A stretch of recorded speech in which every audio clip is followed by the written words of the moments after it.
Көктем шықты ағайын сонымен. Міне сонда қарасаңыздар, көше толған мопед, неше түрлі шығып жатыр. Осымен қазақтың жастары күннен күнге азайып жатыр. Өздеріңіз сенбесеңіздер, әке-шешелеріңіз бар шығар, туған туыстарыңыз бар шығар, бейіттер, е? Сол бейітке барыңыздар да жағалап бір көз салып өтіңіздер.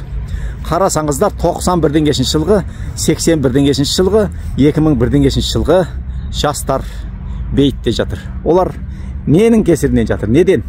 Осы ішіп жатқан неше түрлі Горилла, Red Bull, энергия беретін напиток деп соны ішіп, жүректер тоқтап, іштері іріп жатыр. Содан кейін осы мопедтерінен соғыс болғандай қырылып жатыр. Тағы немен айтайын? Суық суға түсіп, бедеу болып жатыр. Сонымен қазақтың болашағы не болып жатыр? Енді не дейміз? Қытайға екі көршімізге жерді босатып беріп жатсыздар. Өз қолдарыңызбен, ата-аналар. Оны айтамыз. Енді балалар жұмыс істейді ғой, сөйтеді ғой, бүйтеді ғой. Басқа жұмыстың түрлері көп. Ол қажет жоқ. Өз балаңызға өзіңіз ажал сатып бердіңіз де, былай айтқанда. Ол сіздің болашағыңыз. Баяғы заман жоқ енді. Құдай сақтасын. Мен 12 баланың 12-шісімін. Ондай заман жоқ қой. Иә, қазір 2-3 бала, сол 2-3 баладан айырылып жатыр. Айдың күннің аманында, бейбіт заманда. Бұл деген адамды өз қолымен өзін құрту ғой.